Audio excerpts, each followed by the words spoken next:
예수님을 찾는 사람들, 예수님을 따르는 사람들이 많이 있었습니다. 오늘 보면 7절에도 있는 것처럼 갈릴리에서 큰 무리가 예수님을 따랐다 그랬고요. 갈릴리 사람들만 예수님을 따른 것이 아니라 8절에 보면은 유대와 예루살렘과 이두메와 요단강 건너편과 또 두로와 시돈 근처에서 많은 무리가 예수님께 나왔다 그랬어요. 그러니까 예수님이 주로 사역을 하셨던 갈릴리 사람들뿐만 아니라 갈릴리보다 남쪽에 있던 유대와 예루살렘, 또 동쪽의 요단강을 건너서 동쪽의 사람들, 북쪽은 다른 나라예요. 두로와 시돈은 이웃 나라입니다. 두로와 시돈에서까지 사방에서 많은 사람들이 예수님께 나와왔습니다.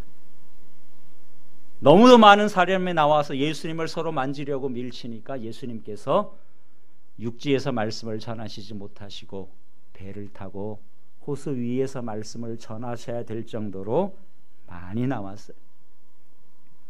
이처럼 많은 사람들이 예수님께 나온 이유가 무엇인지 오늘 성경에 보면은 8절 뒷부분에 그랬습니다. 그가 하신 큰 일을 듣고 나온지라. 예수님이 하신 큰 일 무엇이겠어요? 기적을 행한 거죠.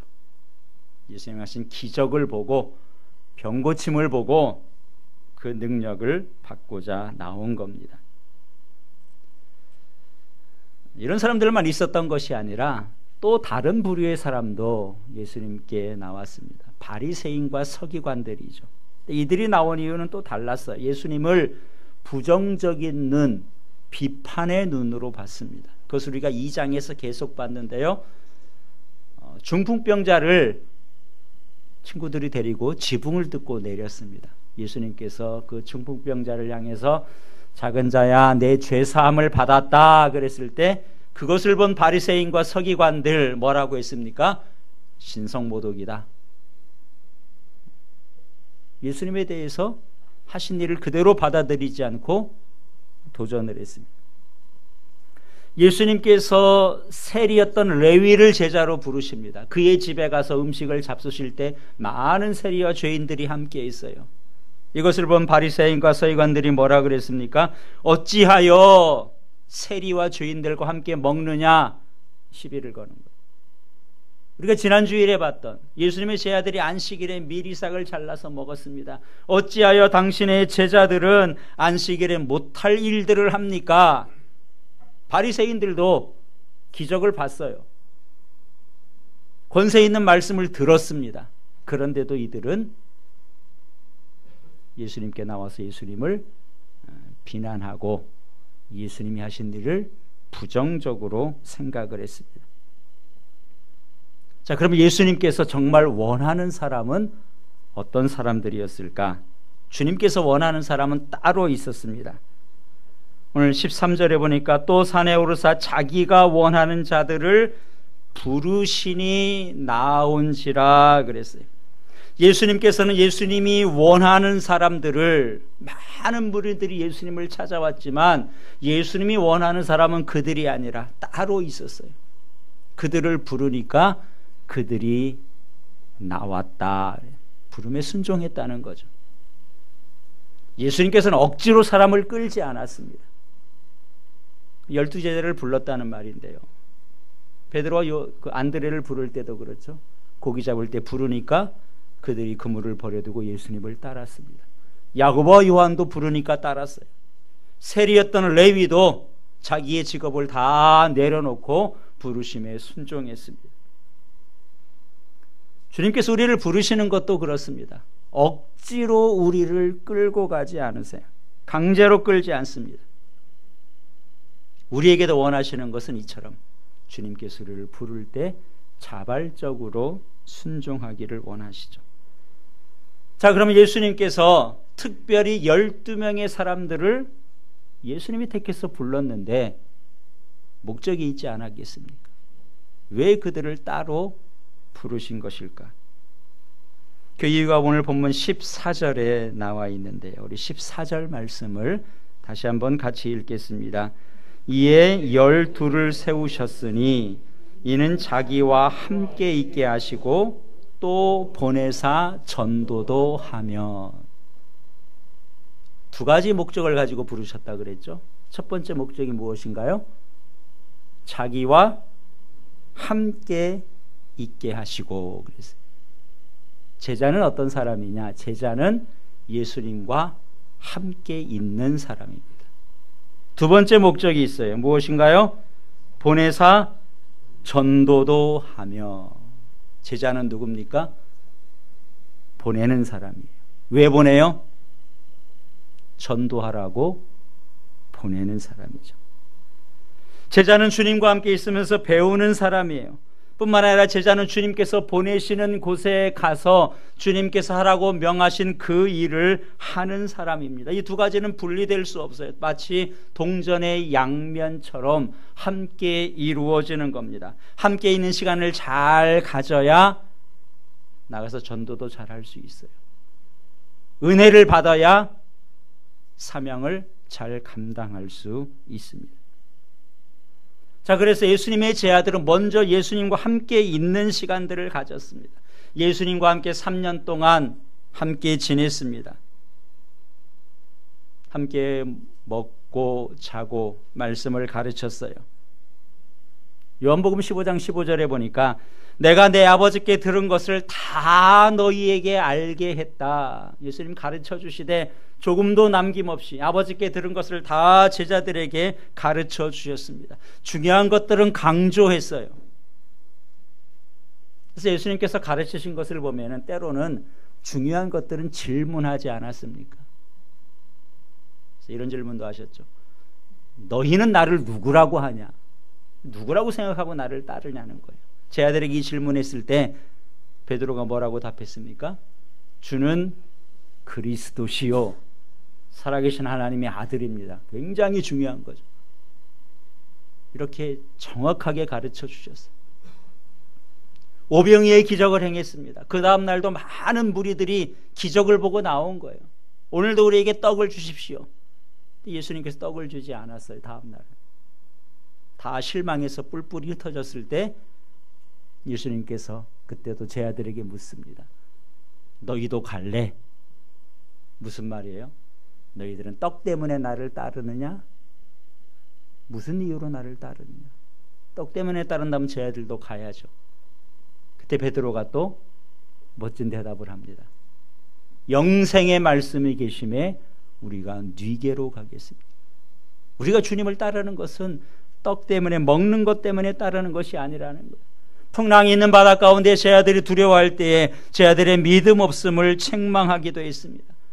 예수님은 제자들을 가르치되 지식적으로만 가르친 것이 아니에요. 그들을 사랑하셨습니다. 사랑을 보여주시고 내가 너희를 사랑한 것처럼 너희도 서로 사랑하라. 섬김의 삶을 몸소 보여주셨죠. 발을 씻겨주셨어요. 내가 너에게 한 것처럼 너희도 하라고 내가 본을 보였다. 말로만이 아니라 삶을 통해서 예수님은 제자들을 가르치셨습니다. 3년 동안 늘 함께 했어요. 예수님께 봤습니다. 들었습니다. 예수님께 배웠어요. 예수님의 성품과 인격을 담게 됐습니다. 예수님이 제자들을 불렀는데 부른 첫 번째 이유는 함께 있으면서 배우라는 것이었습니다. 두 번째 이유는 보내기 위해서 그랬죠. 가서 전도하라는 겁니다. 그래서 한 번은 예수님께서 12명의 제자를 2명씩 짝지어서 전도 실습도 시켰어요. 그리고 예수님께서 십자가에 죽으시고 부활한 다음에 제자들을 다시 불렀습니다. 마태복음 제일 마지막 장인 28장 16절에 이렇게 기록합니다. 11 제자가 갈릴리에 가서 예수께서 지시하신 산에 이르렀다. 그러니까 부활하신 예수님께서 이제 가룟유다는 빠졌죠. 11명이 됐어요. 11명의 제자들에게 얘들아 갈릴리에 있는 그 산으로 모여라 그랬어요. 갈릴리에 지시하신 그 산에 모였다는 겁니다. 그 산이 무슨 산인가요? 알 수가 없어요. 성경에 나와 있지 않습니다. 그런데 제자들은 그 산으로 모여라 그러니까 다 알고 모였어요. 제자들은 그 산이 어떤 산인지 아는 겁니다. 무슨 산일까요? 저는 오늘 본문 말씀 13절을 보시기 바랍니다. 13절에 뭐라 그랬어요? 또 산에 오르사 자기가 원하는 자들을 부르시니 나아온지라. 예수님의 제자들을 어디에서 불렀다는 거예요? 산에서. 어떤 산? 몰라요. 그 산에서. 처음에 12명을 부를 때 산으로 불렀습니다. 너희들 나와 이제 함께 하자. 3년 동안 열심히 가르쳤어요. 3년에 예수님께서 십자가에 죽으시고 부활한 다음에 너희들 갈릴리 그 산에 다시 모여라. 처음 부르신 그 산이 아니었겠습니까?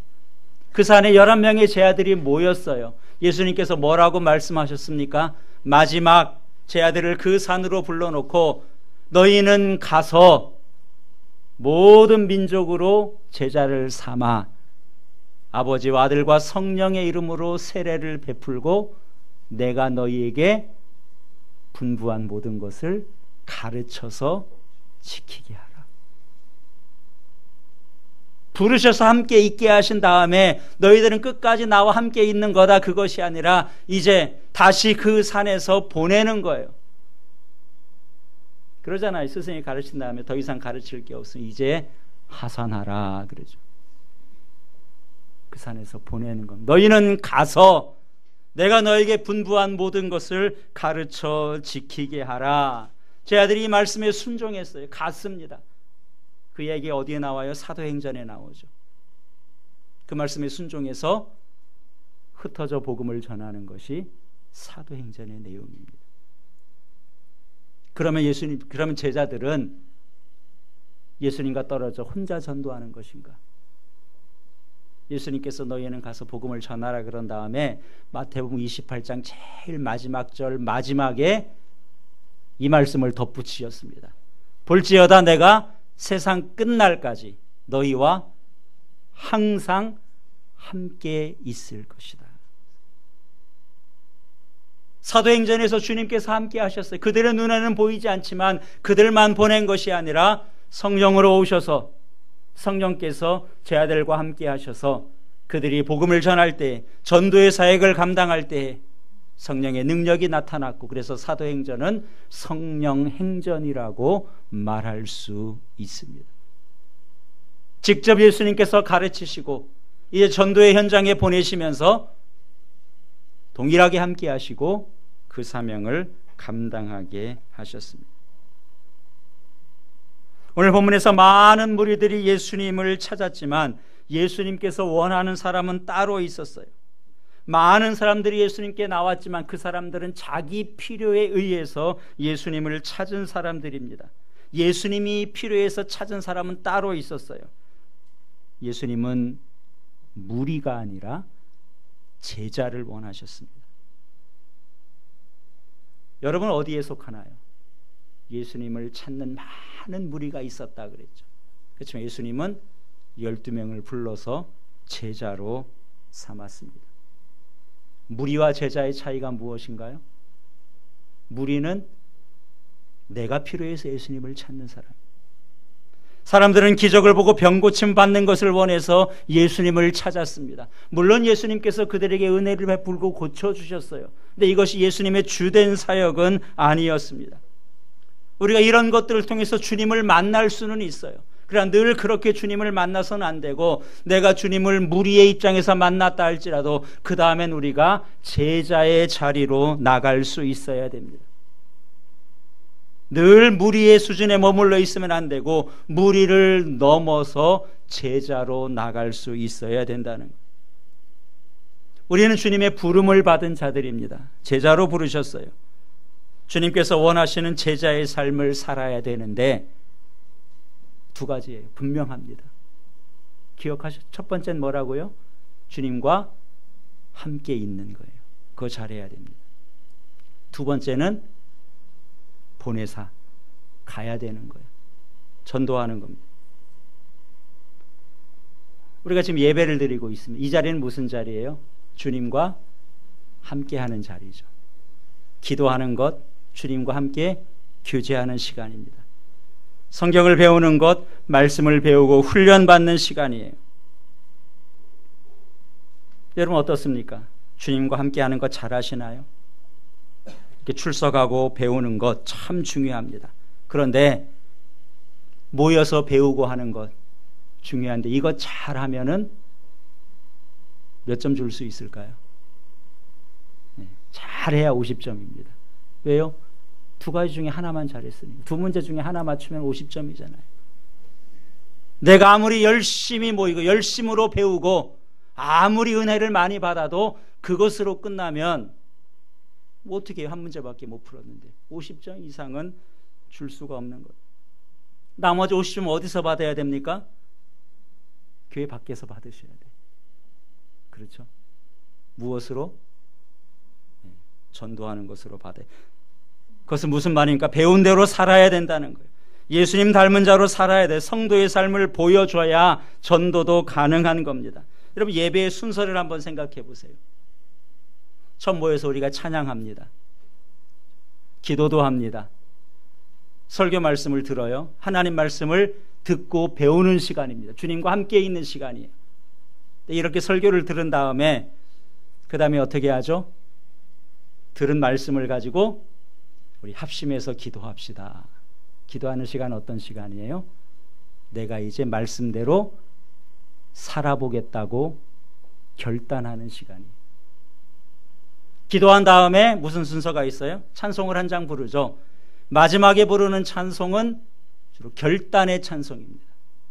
하나님을 높이는 찬송이라기보다는 내가 이렇게 살겠습니다. 이렇게 살 수 있도록 도와주십시오. 우리의 결단을 담은 찬송이고, 예배의 제일 마지막 순서가 무엇인가요?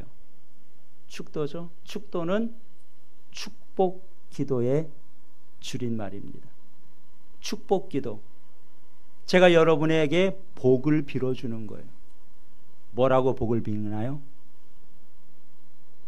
주 예수 그리스도의 은혜와 하나님의 사랑과 성령의 교통하심, 삼위일체하는 삼위의 하나님이 여러분에게 복 주시기를 원하는데, 뭐라고 그 다음에 뭐라고 제가 축도를 하나요?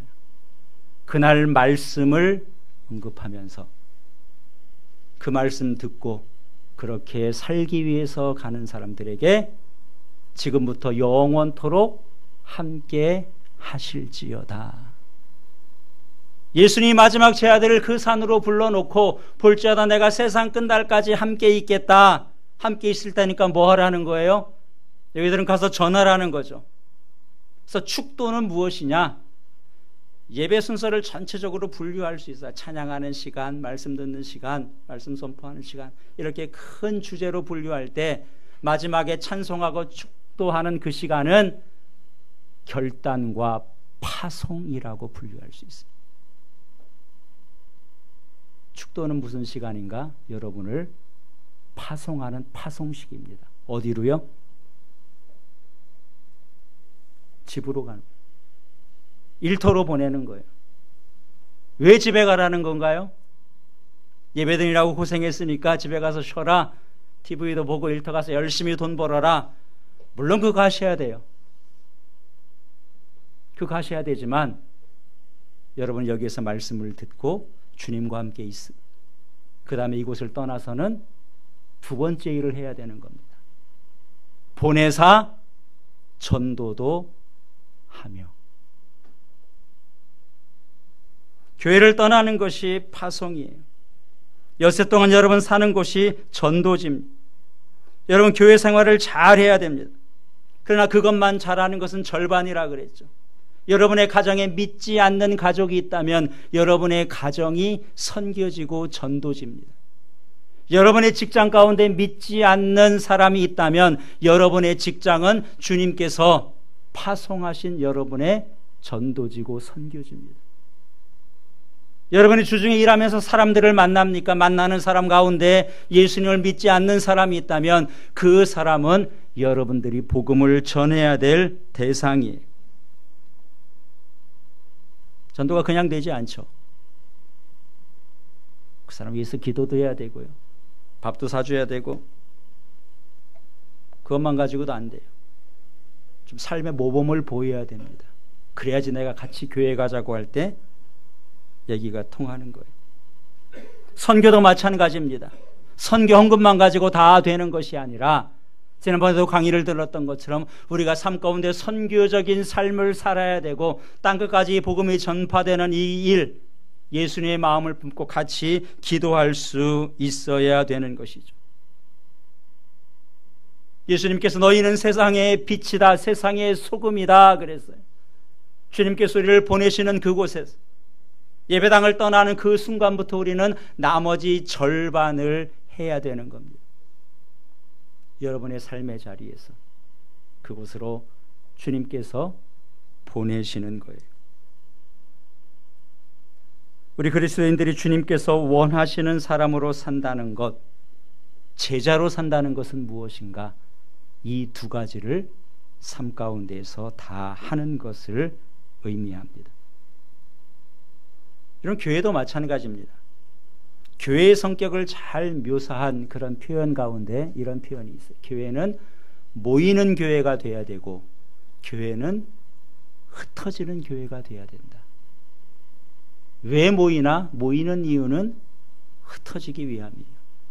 왜 예수님이 제 아들을 불렀습니까? 보내기 위해서 불렀어요. 흩어지기 위해서 모인다. 언뜻 들으면 잘 이해가 안 될 수도 있어요. 여러분, 학생들이 열심히 공부해서 좋은 대학에 가려고 합니다. 열심히 공부해서 원하는 대학에 합격을 했어요. 그럼 합격한 그날부터는 목표가 달라져요. 무슨 목표입니까? 빨리 졸업하는 거죠. 내가 그토록 가고 싶은 대학에 들어갔으니까 난 이 대학에 5년, 10년간 계속 공부만 하고 있겠다. 그런 사람 없어요. 자기가 원하는 대학에 들어갔으니 그 다음부터는 그 사람의 목표는 빨리 그 대학을 떠나는 겁니다. 조기 졸업하면 영광스러운 거예요. 예수님께서 우리를 부르신 것, 주님께 배우는 시간, 귀한 시간이죠. 소중한 시간이에요. 참 우리에게 은혜의 시간입니다. 그러나 그것으로 그치면 우리를 부르신 주님께 큰 의미가 없다는 거예요. 교회의 머리는 예수님이십니다. 예수님께서 교회의 주인이세요. 세상에 많은 교회가 있는데 주님께서 원하시는 교회는 어떤 교회일까? 주님께서 교회의 머리가 되시고 주인 되시는데 주님께서는 교회에게 무엇을 명하시겠습니까? 동일한 것 아니겠어요? 제자들을 불러서 함께 있게 하시고 보내는 것이 목적이었다면 교회를 세우신 주님께서도 모이는 것을 원하시겠죠. 잘 모이는 교회 필요합니다. 예배 시간에, 기도의 시간에, 공부 시간에 어떤 일이든 잘 모이는 교회가 먼저 돼야 돼요. 절대 그것으로 그치면 안 됩니다. 교회도 두 가지를 해야 돼요. 잘 모이는 것, 그 다음에 잘 흩어지는 것. 그래서 여러분 늘 교회를 위해서 기도할 때 먼저 기도할 것은 잘 모이는 교회가 되게 해주십시오. 기도회를 해도 잘 모이고, 예배 시간에도 잘 모이고, 특강을 해도 잘 모이고. 왜 모이는 거예요? 주님과 함께 있고 주님께 배우기 위해서 모이는 겁니다. 이거 잘하면 몇 점이라고요? 50점이죠. 50점 가지고 참 좋은 교회라고 절대 말할 수 없습니다. 이거 잘해서는 절대 참 좋은 교회가 될 수 없어요. 참 좋은 교회가 되려면 잘 모이는 교회를 넘어서 잘 흩어지는 교회. 여러분의 삶의 영역에 주님께서 맡기신 그곳에 가서 우리가 성도답게 살고 복음을 전할 수 있어야 돼요. 요즘 우리가 모르는 사람에게 전도해서 그 사람을 교회로 인도하기는 정말 어려운 시대가 됐습니다. 아는 사람에게 전도해야 돼요. 관계를 맺고 있는 사람을 교회로 인도할 수밖에 없습니다. 그래서 좋은 교회가 되려면 우리가 잘 모일 뿐만 아니라 잘 흩어져야 되는, 흩어짐에 더 큰 비중이 있는 것이죠. 지금 우리 교회는 비전을 함께 세워가고 있습니다. 근데 교회의 비전 무엇이 교회의 비전이어야 되냐? 사실은 이 두 가지를 벗어날 수가 없는 거예요. 그렇지 않습니까? 예수님께서 제 아들을 부르는 것도 이 두 가지 목적으로 부르셨고, 교회의 주인 되신 주님께서 지금도 교회를 세우신 주님의 교회라면 교회가 이 두 가지를 벗어나서 할 수 있는 게 뭐가 있겠어요? 무슨 일을 하든 이 두 가지 틀 안에서 하는 것이고, 우리에게 더 맞는 것들을 그 중에서 더 강조해서 할 수는 있겠죠.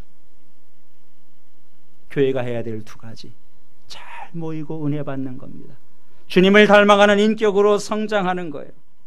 이것이 순서적으로는 먼저예요. 그러나 이것이 하나가 다 된 다음에 그 다음 것을 한다, 그것도 물론 아니죠. 우리가 배우고 예배하는 것 끝이 없잖아요. 3년 하고 졸업하는 게 아니에요. 교회 생활은 평생 해야 되는 겁니다. 하나가 다 된 다음에 그 다음 것을 한다, 그렇지 않아요. 같이 이루어져야 되는 거죠. 그래서 교회는 처음 세워질 때부터 배우는 교회여야 되고, 모이는 교회여야 되고, 흩어지는 교회가 되어야 됩니다. 전도와 선교하는 것, 무엇인가를 이루고 난 다음에 해야 될 것이 아니라 처음부터 우리에게 맡겨주신 사명이고, 지금도 그것을 위해서 주님께서는 매주일 예배를 마치면 우리를 보내시는 거예요.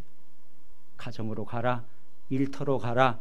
그렇게 살면서 우리가 세상 가운데 빛이 되고 소금이 되고 그들을 주님 앞으로 인도하라는 것입니다. 오늘 말씀을 정리합니다. 예수님께서 많은 무리들이 예수님을 찾았지만 예수님이 원하시는 사람은 따로 있었습니다. 예수님은 무리를 원한 것이 아니라 제자를 원하셨어요. 그런 점에서 정직하게 돌아보시기 바랍니다. 나는 무리로 주님을 따르고 있는가? 아니면 예수님의 제자로 주님을 따르고 있는가? 먼저 주님과 함께 있는 시간 소중합니다. 그거 빼앗기지 마시고요. 그것으로만 그칠 것이 아니라 그 다음 단계로, 삶의 자리로 파송을 받으셔야 됩니다. 그래서 여러분의 자리에서 선교적인 삶, 전도적인 삶을 살 수 있어야 됩니다. 주님께서는 이런 사람들을 원하시고, 주님께서는 이런 교회를 원하십니다.